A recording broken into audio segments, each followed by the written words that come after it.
Hello, good morning. अब हम लोग मैथ्स क्लास 8 का फर्स्ट रैशनल नंबर्स के बारे में बात करें। चलिए सबसे पहले ये टॉयज देखते हैं।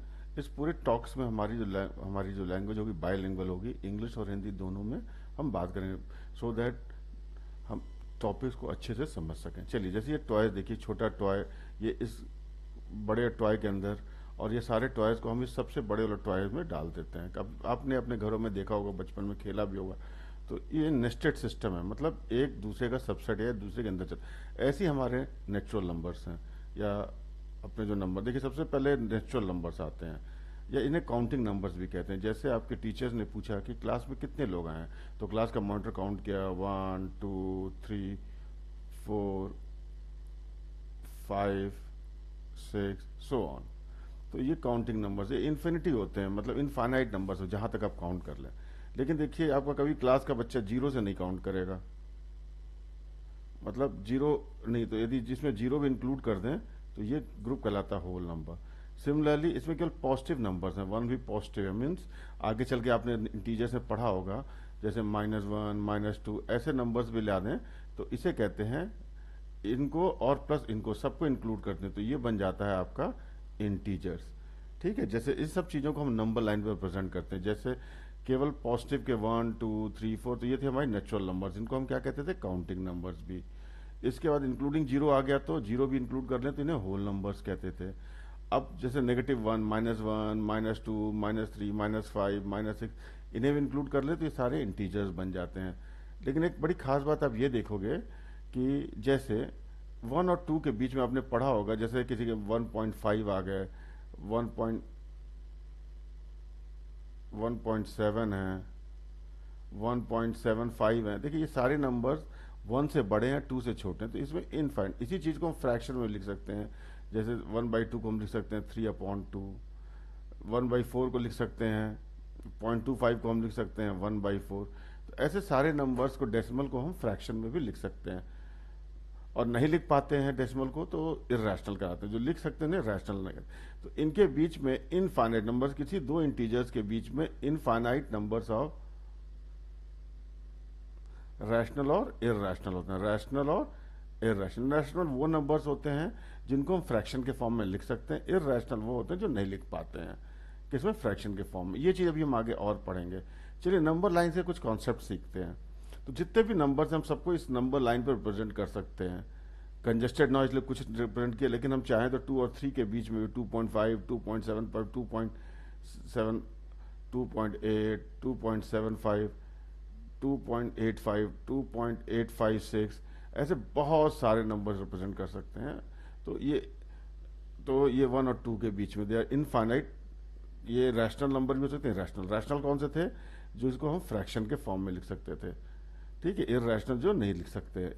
इसके बाद एक नंबर लाइन का कॉन्सेप्ट है कि जो भी नंबर राइट पे आएगा, जैसे 4 है और 1 है, तो यदि अपने इसको स्क्रीन को सामने करके देखें तो 4 1 के राइट में है, तो 4 जो है 1 से बड़ा होगा। ये कॉन्सेप्ट सबके लिए।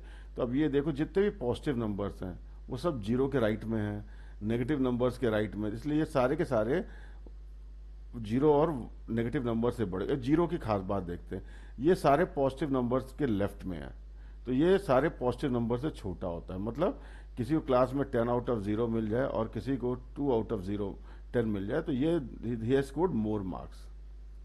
लेकिन जीरो की खास बात है कि ये जितने नेगेटिव नंबर्स हैं उनके राइट में है, तो उनसे ज्यादा, मतलब किसी को -3/10 मिलता है और किसी को जीरो, तो कौन ज्यादा है, ये जीरो वाला is the topper of the class, क्योंकि इसने नेगेटिव से ज्यादा पाया हुआ है। तो इस तरीके से जो भी नंबर लाइन पर राइट में आएगा वो नंबर बड़ा होता है। एक चीज हमने ये देख ली। अब आप देखो, जैसे यहाँ पे हमने दिखाया है 3 और 4 के बीच में कितने सारे नंबर्स आ जाते हैं। और जैसे 3.75 है, ये इसके 3.15 इन सब के राइट में है, तो इन सबसे बड़ा है। लेकिन यदि हम 3.15 की बात करें, ये 3.1 के तो राइट में है, इससे बड़ा है, लेकिन 3.75 3.5 इनके लेफ्ट में है, तो इनसे सबसे छोटा है। देखिए 4 यहाँ पे देखें तो 4 इन सबके राइट में, तो इन सबसे बड़ा होगा।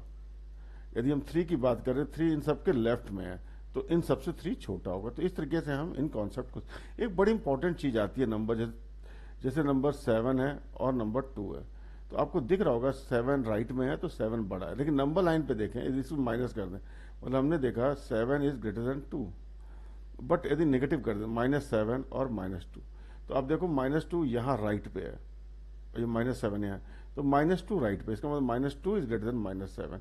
ये बहुत इंपॉर्टेंट चीज़ है जिसे हमें जानना चाहिए कि कोई भी नंबर पॉजिटिव में बड़ा है और दोनों नंबर्स को नेगेटिव कर दें तो जो नेगेटिव में जो बड़ा नंबर था वो छोटा हो जाएगा। तो इस चीज़ को हमें समझना होगा। इस पूरे को हम नेस्टेड लूप्स में दिखा रहे हैं, जैसे हमने बताया था पिछले, नंबर सिस्टम जिसमें काउंटिंग नंबर्स होते हैं 1 2 3 4 5, उसमें 0 इंक्लूड कर दें तो ये होल नंबर्स, ये कभी फ्रैक्शन, जैसे यहाँ देखिए फ्रैक्शन लिखा है, ये बस कंफ्यूज करने के लिए, इसको सिंप्लीफाई करें तो 3 3 ज़ा 9, तो 3 आ जाएगा, तो इसका मतलब हम सिंप्लीफाई करके 3 पा जाएंगे, मतलब we will get a natural number, तो इसलिए होल नंबर्स है। इंटीजर्स, इंटीजर देखिए ये स्क्वायर रूट लिखा है ना, ये ज़्यादातर किसी का तो हम निकाल, जैसे स्क्वायर रूट ऑफ 4 क्या है, 2 है, तो ये एक इंटीजर है, लेकिन स्क्वायर रूट ऑफ 5 हो जाए तो हमें निकालना दिक्कत होता है।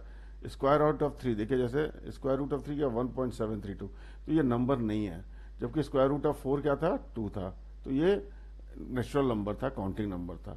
तो ये चीज़ देखना है कि जैसे 2 आ जाएगा, इसको दिखाने कहीं कंफ्यूज करते हैं, लेकिन आप ये मत देखिएगा। तो ऐसे नंबर्स जो केवल नेचुरल काउंटिंग नंबर हो जाए, पॉजिटिव या नेगेटिव, इसे इंटीजर्स कहते हैं। जैसे इसको -8/2, इट इज नॉट रैशनल, देखिए 2 से सिंप्लीफाई किया, 2 1 जा 2 4 जा, तो इसका आंसर आ जाएगा -4, तो -4 क्या है, इंटीजर है, ठीक है। ऐसी फ्रैक्शन आ जाए तो ये रैशनल नंबर्स आ जाए। इसी रैशनल के साथ कुछ इनके चचेरे भाई होते हैं इररैशनल, जैसे इनको हम फ्रैक्शन में फॉर्म नहीं लिख सकते, जैसे पाई की वैल्यू 3.14, रूट टू होता है 1.414, इनकी ये रूट 3 की वैल्यूज अब याद रखना, आगे चल के बहुत काम आएंगे मेंसुरेशन में, ठीक है। तो ये हो गया। अब आते हैं फ्रैक्शन, जो रैशनल नंबर्स हमें पढ़ना है वो फ्रैक्शन, और ये सारे मिला करके रियल नंबर्स बनते हैं, सबसे बड़ा काम। तो कुछ इंपॉर्टेंट, अब न्यूमरेटर, डिनोमिनेटर, प्रॉपर, इम्प्रॉपर और मिक्स्ड फ्रैक्शन। जैसे एक फ्रैक्शन 2/3 लेते हैं, तो जो ऊपर लिखते हैं उसे हम न्यूमरेटर कहते हैं, रिवीजन के लिए हो गया, जो नीचे लिखते हैं उसको हम डिनोमिनेटर कहते हैं। अब इस न्यूमरेटर डिनोमिनेटर कंपेयर करें, numerator is less than denominator, मतलब ऊपर का नंबर छोटा है, जैसे 2/3, 2 छोटा है, 21/31, 21 इज स्मॉलर, 12/30, साइन से मतलब नहीं है, 12/37, 12 छोटा है, तो ये सारे के सारे क्या कहलाते हैं, प्रॉपर। यदि उसका उल्टा हो जाए कि न्यूमरेटर ही बड़ा हो जाए, मतलब अभी हम देख रहे हैं एक बड़ा आदमी छोटे बच्चे गोद में, छोटे बच्चे बड़े आदमी को गोद में ले तो इम्प्रॉपर नहीं है, तो वैसे ही है, देखिए बड़ा आदमी 23 is greater than 3, 41 is greater than 31, तो ये इम्प्रॉपर फ्रैक्शन कहते हैं। और ये जितने भी इम्प्रॉपर फ्रैक्शन है इसको हम मिक्स फ्रैक्शन में लिख सकते हैं, जैसे 21/8 है, तो हम क्या करेंगे, 21 को 8 से डिवाइड करेंगे, तो हमें पता है 8 3 24 है, 8 2 16, 5, इसको ऐसे लिख सकते हैं 2 होल 5/8। अब देखो इसकी वैल्यू कैसे निकालते हैं, 8 को 2 से मल्टीप्लाई करेंगे प्लस 5 कर देंगे, तो ये देखो ये 21/8 हो जाएगा। तो ऐसे इसको मिक्स, जैसे 21/8 को हम ऐसे मिक्स फ्रैक्शन में कन्वर्ट कर सकते हैं, और इस मिक्स फ्रैक्शन को यूजिंग दिस मेथड हम इसको फिर इम्प्रॉपर फ्रैक्शन में लिख सकते हैं, ठीक है। ये चीजें हमने देख ली, क्या क्या देखा, फ्रैक्शन, प्रॉपर, इम्प्रॉपर और मिक्स कैसे लिखते हैं। इसके बाद बॉडमास की बात करते हैं। जो बॉडमास है ये बेसिकली रिवीजन है, इनके मतलब होते हैं bracket of, multiplication, division, addition, तो इसको हम समझते हैं। चलिए अभी हम जैसे रैशनल नंबर पढ़ रहे हैं, तो रैशनल नंबर्स में एडिशन, रैशनल नंबर मतलब फ्रैक्शन, जैसे 4/7 + 9/7 हो सकता है। तो इसमें देखिए जो खास बात है डिनोमिनेटर की, ये डिनोमिनेटर सेव है तो उसको एक साथ लिख लेते हैं, और ऊपर के नंबर्स को 4 और 9 ऐड करते ये आ जाता है। लेकिन जब डिनोमिनेटर अलग अलग, जैसे 7 है 11, तो हमें एक सेम डिनोमिनेटर चाहिए ऐड करने से पहले, तो हम इसका क्या निकालते हैं, एलसीएम, जो हमने पढ़ा, लीस्ट कॉमन मल्टीपल। वो कैसे, जैसे 7 और 11 है तो हम क्या करेंगे इस तरीके से, 7 1 जा 11, और 11 से ले जाएंगे तो 1, 1, तो ये हो गया आपका 11 × 7, इसका एलसीएम हो गया, दैट इज 77, ठीक है। अब देखते हैं कैसे करेंगे। अब जैसे 4/7 है तो 77 हम यहाँ लिख लिए, ये 77 हम यहाँ लिख लिया। अब क्या करेंगे, 7 को इससे 77 से डिवाइड करेंगे, कितनी बार 11 बार जाएगा, तो 11 इंटू 4 कर देंगे तो ये जाएगा 44। अब जैसे 11 से अब इसके लिए क्या करना होगा, 77 को इससे डिवाइड करेंगे, मतलब 77 को हम 11 से डिवाइड करेंगे तो बचेगा, आंसर आएगा 7 आ गया। इस 7 को हम 9 से मल्टीप्लाई कर देंगे, 7 9 जा 63, तो ये ऐसे आ जाएगा। अब हमारे पास आ गया 44, 63 और अब इनको जोड़ देंगे, ये आ गया। ये एक इम्प्रॉपर फ्रैक्शन आ गया 107। और करना है तो क्या कर सकते हैं, इसको प्रॉपर भी कर सकते हैं। 107 को 77 से डिवाइड करेंगे, 1 टाइम्स जाएगा 77, 0 3, तो इसका नंबर आएगा 1 होल 30/77। तो ये आपका आ गया इम्प्रॉपर फ्रैक्शन को कैसे वो कर लेंगे। और सब्सट्रैक्शन, यही चीज हम सब्सट्रैक्शन रैशनल नंबर्स का या फ्रैक्शन का कैसे एडिशन, मल्टीप्लिकेशन देखते हैं। मल्टीप्लिकेशन बहुत कॉमन है, और मल्टीप्लिकेशन और ऑफ, जैसे मल्टीप्लिकेशन और ऑफ भी जस्ट लाइक मल्टीप्लिकेशन, लिखने का तरीका अलग है। जैसे इसमें 12/7 इंटू 3/13 है, तो क्या करते हैं, जितने ऊपर वाले को है 12 इंटू 3 न्यूमरेटर्स को आपस में मल्टीप्लाई कर लेंगे, 7 इंटू 13 इनको आपस में मल्टीप्लाई कर लेंगे। यदि कुछ कॉमन होगा तो सिंप्लीफाई कर देंगे, नहीं होगा तो लिख देंगे 12 3 36 91, तो 36/91 आंसर आ गया। ठीक है, ऐसे हम दूसरे का भी कर लेंगे।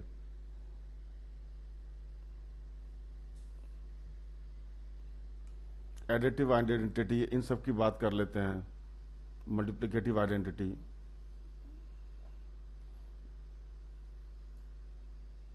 इसको इधर कर लें, फोटो थोड़ा दिक्कत दे रहा है। तो additive identity, multiplicative, additive inverse, multiple inverse. सबसे पहले देते हैं आइडेंटिटी। आइडेंटिटी मतलब जैसे नहीं का भाई हमने लिखा ना, नहीं का भाई का मतलब इसका कोई इफेक्ट नहीं होता लिखने के बाद। तो जैसे 0 है, यदि 0 को हम ऐड करें तो वैल्यू चेंज नहीं होती, इसलिए इसको कहते हैं एडिटिव आइडेंटिटी। मतलब इसको ऐड करो या सब्ट्रैक्ट करो फर्क नहीं पड़ता है। अब जैसे 1 है, 1 क्या है, मल्टीप्लिकेटिव आइडेंटिटी, मतलब 1 को मल्टीप्लाई करो या 1 से डिवाइड करो, आंसर में कोई चेंज नहीं होता है। जैसे 34 इंटू 1 34, तो इसे कहते हैं मल्टीप्लिकेटिव आइडेंटिटी। अब इसके बाद हम एक और टर्म सीखेंगे, रेसिप्रोकल और मल्टीप्लिकेटिव इनवर्स। मतलब ये ज्यादा फ्रैक्शन का निकाल, जैसे 4/7 है, तो 4 न्यूमरेटर है और 7 डिनोमिनेटर, तो हम इसका मल्टीप्लिकेटिव इनवर्स या रेसिप्रोकल निकालते हैं। अब क्या करेंगे कि एक ऐसा फ्रैक्शन बनाएंगे जिसका 4 डिनोमिनेटर हो जाए और 7 जो है इसका न्यूमरेटर हो जाए। मतलब 7/4 क्या कहलाएगा इसका, मतलब 4/7 का 4 न्यूमरेटर को डिनोमिनेटर कर दिया और 7 डिनोमिनेटर को न्यूमरेटर, तो 7/4 क्या आ गया इसका, रेसिप्रोकल या मल्टीप्लिकेटिव इनवर्स। वो खास बात देखिए कि यदि कोई नंबर जो हमारे पास है और उसका मल्टीप्लिकेटिव इनवर्स या रेसिप्रोकल आपस में मल्टीप्लाई करें तो आंसर 1 आ जाता है। जैसे 29 है, 29 इंटीजर है, लेकिन इसको हम लिख सकते हैं 29/1। अब इसका मल्टीप्लिकेटिव इनवर्स क्या होगा, देखिए 29/1 लिख सकते हैं, तो 29 न्यूमरेटर इसको डिनोमिनेटर बना दिया और 1 जो डिनोमिनेटर, तो ये 1/29 क्या हो गया, मल्टीप्लिकेटिव इनवर्स या रेसिप्रोकल। अब इसको मल्टीप्लाई करें तो ये आंसर 1 आ जाएगा। तो इस तरीके से हम देखते हैं, एक चीज सीख गए, रेसिप्रोकल या मल्टीप्लिकेटिव इनवर्स क्या है, और कोई भी नंबर उसके मल्टीप्लिकेटिव इनवर्स से, जैसे कोई भी नंबर है और उसका मल्टीप्लिकेटिव इनवर्स ये है, इसको मल्टीप्लाई करेंगे तो आंसर 1 आएगा। ये भी चीज हमने देख ली। नेगेटिव ऑफ अ नंबर और एडिटिव इनवर्स, मतलब 35 है जैसे, अब 35 का एडिटिव इनवर्स क्या होगा, -35। कैसे आता है, माइनस से मल्टीप्लाई कर दे। कोई नेगेटिव नंबर जैसे -67, तो इसमें -1 करेंगे तो पॉजिटिव, +67 इसका एडिटिव इनवर्स आता है। इसकी खास बात क्या है कि इन दोनों को जोड़ दे, मतलब कोई नंबर 35 इसको मल्टीप्लाई किया तो -35 क्या है इसका एडिटिव इनवर्स, इन दोनों को जोड़ दे तो आंसर क्या आएगा, 0 आ जाएगा। तो ये बड़ी खास बात है। 0 हमने पहले क्या था, ये एडिटिव आइडेंटिटी था। और एक और चीज है कि कोई भी नंबर और इसका एडिटिव इनवर्स जोड़ दें तो आंसर भी 0 जैसे -67 था, इसका एडिटिव इनवर्स क्या होगा, प्लस क्यों, इसको -1 से मल्टीप्लाई करेंगे। मल्टीप्लिकेशन ये सारी चीजें हम आगे चल के पढ़ेंगे, तो ये 0 आ गया। ऐसे 4/7 था, ये रेसिप्रोकल नहीं, इसका एडिटिव इनवर्स। रेसिप्रोकल क्या था, 4/7 देखा था और 7/4, ये मल्टीप्लिकेटिव इनवर्स था। ठीक है, यहाँ पे हम एडिटिव इनवर्स की बात कर रहे हैं, एडिशन में 0 आता है, मल्टीप्लिकेशन वाला जब पढ़ते थे तो 1 आता था। Division bye by a fraction और अ रैशनल नंबर, मतलब जैसे 3/8 डिवाइडेड बाई 12/5, जैसे ये क्वेश्चन है। तो हमें कहना करना है, जैसे डिवीजन को सबसे पहले, जब डिवीजन इसको मल्टीप्लिकेशन में कन्वर्ट करना है, और उससे लिए जो डिवाइजर इसका हमें, इसका क्या चाहिए होगा, रेसिप्रोकल या मल्टीप्लिकेटिव इनवर्स। जैसे 3/8 इंटू हो जाएगा, और ये हम क्या लिखेंगे, 5 डिनोमिनेटर को न्यूमिनेटर बना दिए ये। अब यदि कुछ सिंप्लीफाई हो जाता है तो 1 और ये 4 टाइम्स, तो आंसर जाएगा 5/32। तो इस तरीके से हम कर लेते हैं। जैसे 4/7 डिवाइडेड बाई 8/9, तो 8/9 का हम क्या लिखेंगे, मल्टीप्लिकेटिव इनवर्स या रेसिप्रोकल। 8 न्यूमरेटर में डिनोमिनेटर में चला गया और 9 न्यूमरेटर में चला गया, और ये डिवीजन का साइन क्या हो गया, ये मल्टीप्लिकेशन में कन्वर्ट हो गया। तो इस तरीके से हम डिवीजन को मल्टीप्लिकेशन कन्वर्ट करके आगे कर सकते। 4 × 9, यदि कुछ कट सकता है तो हम काट, जैसे 4 1 जा 4 2 जा, ठीक है, तो 9/14 आ जाएगा। एक कर ले, वरना इसको भी करें, यहां भी कर सकते हैं। जैसे इसको देखते हैं, नंबर 2 से जा सकता है, तो 2 18, और ये 2 2 जा 4 2 8 जा, फिर ये 2 से जाएगा 2 9 जा, 2 1 जा 2 4 जा, तो 9/14 आ गया। तो चाहे हम बाद में सिंप्लीफाई करें या बीच में सिंप्लीफाई करें, दोनों आंसर सेम, लेकिन बीच में करने से एक फायदा रहता है कि आपका आगे चल के वो मल्टीप्लिकेशन और डिवीजन आसान मिलता है आपको, नहीं तो बड़े बड़े टेबल पढ़ने पड़ते हैं। जैसे 9/8 है, तो ये डिवाइडेड बाई, ये 8 है तो 8/1 लिख सकते हैं, क्योंकि हर इंटीजर को हम रैशनल नंबर में कन्वर्ट कर सकते हैं। तो 9/7 × 1/8, इसका रेसिप्रोकल लेंगे मल्टीप्लिकेशन बनाने के लिए, तो 8 नीचे आ जाएगा डिनोमिनेटर में, 1 न्यूमरेटर में चले जाए, तो इधर से 9/56 इसका आंसर आ गया। अब हम कुछ रूल्स, ये मैथमेटिकल और plus minus addition subtraction multiplication और डिवीजन कहते हैं ऑपरेशंस थे कि 2 नंबर के साथ। अब हम कुछ प्रॉपर्टीज देखते हैं, जैसे closure, commutative, closure property, commutative property और एसोसिएटिव प्रॉपर्टी। मतलब इनका मतलब समझ लेते हैं। क्लोजर का मतलब होता है कि जैसे हम कुत्तों की रेस करवाते हैं, डॉग्स की, यदि कोई डॉग फर्स्ट सेकंड थर्ड आ जाएगा तो उसमें बंदर नहीं बन जाएगा, वो कुत्ता ही रहेगा। मतलब कोई भी ऑपरेशन करने के बाद 2 नंबर्स के बीच में उसका नेचर चेंज नहीं होना चाहिए। मतलब इसमें नेचर की बात होती है, nature should not change, birds of same feather flock together. मतलब नेचर, तो यदि नेचर चेंज नहीं होता है तो हम कहेंगे वो क्लोजर प्रॉपर्टी को फॉलो करता है, नहीं तो नहीं करता है। और इसको हम आगे भी पढ़ेंगे। कम्यूटेटिव प्रॉपर्टी क्या होता है, स्वैपिंग की बात करता है। मतलब जैसे ये 2 बच्चे किसी कॉलोनी के हैं, स्कूल बस से घर जा रहे हैं, यदि इन दोनों को, जैसे ये आगे है ये पीछे, अगली बार इस लड़की को आगे कर देते हैं, इस लड़की को पीछे, मतलब इनको स्वैप कर देते हैं, तो क्या आपको लगता है दोनों अलग अलग टाइम पे घर पहुंचेंगे? दोनों एक ही कॉलोनी के हैं, एक ही स्कूल से जा रहे हैं, एक आगे बैठी है एक पीछे बैठी है, और घर पहुंचते हैं किसी टाइम पे। अगली बार हम क्या, इसको आगे बैठा इसको पीछे, क्या आपको लगता है दोनों अलग अलग टाइम? नहीं। तो यदि स्वैपिंग से कोई चेंज नहीं आता है तो कहते हैं कम्यूटेटिव फॉलो करता है, यदि चेंज आता है तो नहीं फॉलो करता। इसको भी मैथमेटिक्स से सीखेंगे। एडिटिव प्रॉपर्टी मतलब इसमें एसोसिएशन बताना। जैसे हमारे पास 3 नंबर्स हैं, 2 3 4, और सब में मान लिया एडिशन ऐसे 2 3 4। एसोसिएशन का मतलब होता है कि हम जैसे पहले इन दोनों को जोड़ लिया, 2 + 3 किया, उसको फिर 4 से जोड़े। दूसरा तरीका क्या है कि हम 3 + 4 को पहले ऐड कर ले, फिर इसको 2 से जोड़े। तो एसोसिएशन अलग अलग बनाने के बाद क्या कोई चेंज आता है? यदि चेंज आता है तो एसोसिएटिव प्रॉपर्टी फॉलो नहीं करेगा, ये नहीं आता है तो, मतलब यहां पे हमें क्या देखना, वैल्यू देखनी है, और इस केस में क्या देखना था, नेचर देखना था, नेचर। तो ये इंपॉर्टेंट चीज है, इसको हम ध्यान रख के आगे कुछ मैथमेटिक्स के प्रॉब्लम सॉल्व करेंगे।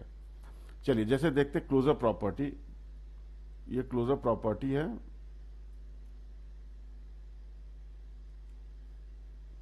और हम देखते हैं किस पे, होल नंबर्स पे। होल नंबर्स का मतलब 0 1 2 3 4, मतलब काउंटिंग नंबर इंक्लूडिंग 0, ठीक है। अब जैसे हम एडिशन की बात करते हैं, 0 + 6, तो 6 क्या होल नंबर है, 0 भी होल नंबर, और 6 फिर जो आंसर है वो भी होल नंबर है। तो इसका मतलब नेचर सेम है, सारे के सारे होल नंबर्स हैं, तो ये फॉलो करता है। अब जैसे सब्सट्रैक्शन करते हैं, 8 - 10, 8 क्या होल नंबर है, 10 क्या होल, लेकिन -2 क्या है, ये नेगेटिव है, ये इंटीजर होता है। तो इसका मतलब मैंने होल नंबर्स को यूज किया एडिशन और सब्सट्रैक्शन में, तो आंसर क्या हो गया, इंटीजर आगे, जो कि होल नंबर नहीं है। हमें नेचर ये होल नंबर नहीं है, तो इसका मतलब ये फॉलो नहीं करता। मल्टीप्लिकेशन की बात करें 3 और 5 दोनों होल नंबर है, answer 15, 15 is also counting number, whole number, तो इट इज क्लोज। अब जैसे डिवीजन की बात करते हैं, 3 डिवाइडेड बाई 5, तो इसको 3/5 लिख सकते हैं, कुछ सिंप्लीफाई हो नहीं सकता है, तो इसका मतलब रैशनल नंबर जो है ये रैशनल नंबर हो गया, फ्रैक्शन हो गया, और ये नो लॉन्गर होल नंबर है, इसको फॉलो। लेकिन जैसे मान लीजिए 30 डिवाइडेड बाई 5 होता तो 30/5 6 आता है, तो ये तो होल नंबर है। लेकिन हमें एक भी एक्सेप्शन से गलत करना, प्रूव करना, जैसे किसी घर में किसी कारणवश एक बंदा जेल में चला गया था, तो कोई पूछे कि इस फैमिली में कोई ऐसा कोई बंदा जेल नहीं गया, नहीं, इसमें एक बंदा कभी ना कभी तो गया था, तो किसी एक एक्सेप्शन से हम फेल कर सकते हैं चीजों को, तो इट इज नॉट क्लोज। भले ये हर जगह लागू सही हो, जैसे 40 हो डिवाइडेड बाई 4 हो, तो देखिए आराम से कट के 10 is also whole number, but because 3 divided by 7 3/7 is not a whole number, तो इसलिए हम कहेंगे ये फॉलो नहीं करता। किसी भी एक एक्सेप्शन से हम सब कुछ को चेंज कर सकते हैं। अब देखते हैं इंटीजर्स के केस में। इंटीजर के केस में हम यहाँ वैल्यू हाँ क्लोजर देख रहे हैं, तो नेचर देख, -3 + 2 था, -1 आया, तीनों के तीनों इंटीजर्स है। 5 - 7 मान देखिए 5 भी इंटीजर है, 7 भी इंटीजर है, -2 भी इंटीजर है। मल्टीप्लीकेशन में देखते हैं, यहाँ पे भी सारे इंटीजर्स हैं। डिवीजन में -5/7, देखिए ये क्या है, रैशनल नंबर है। जैसे उसमें था कि कुछ ना कुछ हो सकता है, 35 लेते तो डिवाइड हो जाता, लेकिन एक भी एक्सेप्शन है तो काम चल जाता हमारा। अब रैशनल नंबर की बात करें, देखिए रैशनल नंबर्स में देखिए एडिशन में भी हमें वैल्यू सेम आती, मतलब रैशनल नंबर मिलता है, सब्सट्रैक्शन में भी रैशनल नंबर मिलता है, मल्टीप्लिकेशन में भी रैशनल नंबर से ही फ्रैक्शन ही मिलता है। लेकिन यहाँ पे क्या है कि जीरो, जैसे 3/7 डिवाइडेड बाई 0 या इंटू 0 बाई डिवाइडेड बाई 0 है, तो 3/7 इंटू 1/, हमें पता है कि किसी भी फ्रैक्शन में p/q this q must not be equal to 0, मतलब हम कभी भी 0 से डिवाइड नहीं कर सकते, ये थियोरेटिकली से गलत है, इसलिए हम इसको थ्रू डेफिनेशन ही गलत करते हैं। Division by 0 is not defined और not possible, except 0 it is close for all integer, लेकिन चूंकि 0 भी इंटीजर्स में ही आता है तो इसलिए इसको हम नहीं लेते हैं। अब कम्यूटेटिव प्रॉपर्टीज में हमें वैल्यू देखनी होती है और स्वैपिंग करना होता है, जैसे 3 + 2 है +2, और अगली बार हम क्या करेंगे 2 + 3, यदि वैल्यू चेंज नहीं होती है तो ठीक है, तो देखिए यहाँ चेंज नहीं होती, इसका मतलब ये ऐसा है। अब हम बात करते हैं इसका 8 - 10 और 10 - 8, तो 8 - 10 -2 हो गया, और 10 - 2 8 +2 हो गया, तो देखिए -2 8 - 10 -2 है, और 10 - 8 2 है, तो ये दोनों बराबर नहीं, हमें यहाँ वैल्यू नेचर नहीं देखना, नेचर देखें तो दोनों इंटीजर्स हैं, लेकिन नेचर नहीं देखना है। मल्टीप्लीकेशन 3 × 5 5 × 3, ठीक है, तो देखिए ये एडिशन है उसके लिए सही है, और डिवीजन में वैल्यूज अलग आएंगे, तो ये डिवीजन नहीं फॉलो करता है। ऐसे ही हम बात करने जा रहे हैं इंटीजर्स की। इंटीजर्स में देखिए एडिशन सही है, सब्सट्रैक्शन गलत है, मतलब 5 - 7 और 7 - 5 करते हैं, 5 - 7 -2, 7 - 5 +2, तो दोनों भले इंटीजर्स हैं, लेकिन हम यहाँ नेचर तो नहीं देख, वैल्यू देख रहे हैं, दोनों वैल्यूज इक्वल नहीं है, इसलिए इसको फॉलो नहीं करता। मल्टीप्लिकेशन ठीक है और डिवीजन नहीं ठीक है। ऐसे ही हम इसको देख सकते हैं, क्या कहते हैं, रैशनल नंबर्स के लिए, तो इसमें भी एडिशन ठीक है, सब्सट्रैक्शन ठीक नहीं है, मल्टीप्लिकेशन ठीक है, और डिवीजन में दिक्कत है। तो जैसे कहने का मतलब है, अभी आपको टीचर प्राइज की बात, अब क्लास आते हैं, टीचर कहती है आपको प्राइज मिलेगा, तो आपका चेहरा खिल जाता है, टीचर कहते हैं आपको पनिशमेंट है, और आपको प्रिंसिपल ऑफिस जनाब एकदम मुंह लाल हो जाता है। तो ऐसे ही है कि वैल्यू की बात है, वैल्यू सेम आती है तो वो लॉ फॉलो होते हैं। ऐसे कम्यूटेटिव लॉ में स्वैपिंग करके वैल्यू में चेंज नहीं आना चाहिए। अब एसोसिएटिव लॉ का मतलब होता है एसोसिएशन बनाना, एसोसिएशन मतलब ग्रुप बनाना। जैसे 6 4 और 5 को तीनों को ऐड करना, पहले हमने क्या किया, 4 और 5 को ऐड किया, 6 के साथ फिर ऐड किया, दूसरे केस में 6 और 4 ऐड किया, फिर 5 से ऐड किया, तो देखते हैं वैल्यूज चेंज नहीं होती हैं, तो इट विल फॉलो। अब जैसे 5 - 7 - 3, तो पहले 7 और 3 को एक साथ ले लिया और फिर इससे किया, अगली बार 5 और 7 को एक साथ कर लिया, फिर 3 को, तो वैल्यू सेम नहीं आ रही है। तो इस तरीके से एसोसिएटिव लॉज में हम 3 में ग्रुप बना लेते हैं और इसको फॉलो कराते हैं। तो होल नंबर्स में, इंटीजर्स में भी देखिए क्या होता है, एडिशन और मल्टीप्लिकेशन फॉलो करता है, इसको नहीं फॉलो करता है। रैशनल नंबर्स में देखें, इसमें वही चीज है, मल्टीप्लिकेशन और एडिशन को फॉलो करता है लेकिन सब्सट्रैक्शन और डिवीजन को फॉलो नहीं करता। इसे हम करके देख सकते हैं, इसमें ऐसा कुछ नहीं है जैसे हमने होल नंबर में किया सेम तरीके से हमें यहाँ भी करना है। अब distributive of multiplication over addition है सब्सट्रैक्शन, जैसे हमने पहले ब्रैकेट के बारे में सुना था ना, तो जैसे ये है P into Q plus R, तो हम इसको कर सकते हैं क्यू प्लस आर को जोड़ लें फिर P से मल्टीप्लाई कर दें, एक ये तरीका है। दूसरा तरीका है कि P को Q से मल्टीप्लाई करें P के साथ, मतलब ब्रैकेट हटा दें तो पी क्यू, फिर इन दोनों को आपस में जोड़ लें। लेट अस सी दिस, जैसे हमारा क्वेश्चन था 4/7 इंटू ब्रैकेट में -2/3 -1/2। एक तरीका है, पहले इसको सॉल्व कर लेते हैं। जैसे ये आ गया, इसको हमने सॉल्व किया तो ये देखिए सॉल्व हो रहा है, तो we get this, after that we multiply, after that ये सॉल्व हो गया ये, तो वैल्यू जो आई उसको फिर हम इसे 4/7 से मल्टीप्लाई कर, एंड वी गेट दिस -2/3। अब हम यहाँ आते हैं, इस बार क्या करेंगे, P को इससे मल्टीप्लाई करेंगे, P को इससे भी, जैसे ब्रैकेट खोलते हैं तो इसको अलग हो गया, ये अलग हो गया, तो इनकी वैल्यूज -8/20, फिर इसको इसकी वैल्यूज निकालते हैं तो ये आ गया। फिर जैसे हम करते हैं रैशनल नंबर्स को डिनोमिनेटर को इक्वल करते हैं, एलसीएम लेकर के 21 और 7 है। एक रिवीजन करवा देता हूँ कि जैसे एलसीएम लेंगे 7 3 जा 7 1 जा फिर 3 से, तो एलसीएम क्या हो गया 7 इंटू 3 इज इक्वल टू 21। तो देखिए वही एलसीएम आया हुआ यहाँ पे, तो ऐसे करके सॉल्व कर देखिए -2/3, यहाँ भी देखिए आंसर -2/3। तो इसका मतलब ये इसको फॉलो करता है, distributive law of multiplication addition और addition and subtraction of rational number. इसको हम एक दो न्यूमेरिकल भी करके क्वेश्चन प्रूव कर सकते हैं। तो बस अभी ये देखना है कि एक बार हम इन ब्रैकेट बिना खोले सिंप्लीफाई करके फिर बाहर वाले क्वांटिटी मल्टीप्लाई, अगली बार क्या करते हैं ब्रैकेट को खोल देते हैं, मतलब P को Q से मल्टीप्लाई करते हैं, P को R से, जैसे PQ प्लस QR, फिर इन दोनों को सॉल्व कर लेते हैं सॉल्व। तो विद दिस लेक्चर एंड्स। अब आपको कोई दिक्कत है तो आप हमें चैट करके पूछ सकते हैं।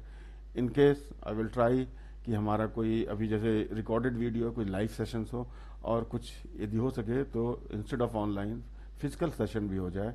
कोई भी आपको क्वेरी आप पूछ सकते हैं। मेरी कोशिश है कि ये आपको सारे टॉपिक्स के वीडियोस जनरेट करके दिए जा सकें, और मैं आपसे उम्मीद करता हूं कि आप लेक्चर को यदि पसंद आता है तो अपने दोस्तों में शेयर कीजिए, ताकि इस फ्री रिसोर्स का सबको फ़ायदा हो, और मैं आगे चल के छोटे छोटे क्वेश्चंस लगवा के आपके कॉन्सेप्ट को और आपकी इफ़िशियंसी को दोनों को बढ़ाऊंगा।